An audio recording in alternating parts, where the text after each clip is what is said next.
How to buy BNB on Coinbase Wallet. So hello everyone, so in today's video I will show you guys on how to buy BNB on your Coinbase wallet. So without further ado, let us begin. So to start off, let's just open up the Coinbase wallet. Coinbase, open it up, and then once you're here, just click on buy right here.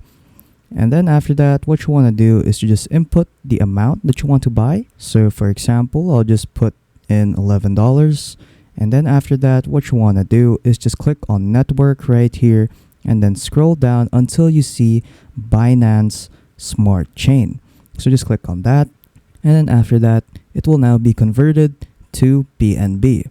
So again, just input the amount of BNB that you want to buy. So as an example, I will choose $11.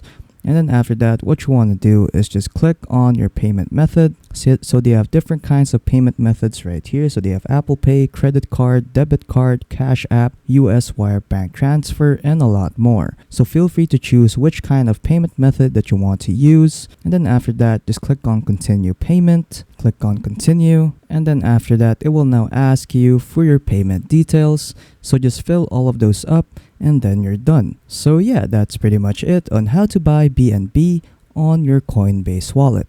So if you found this video helpful, don't forget to leave a like and subscribe for more tech tips. That is all.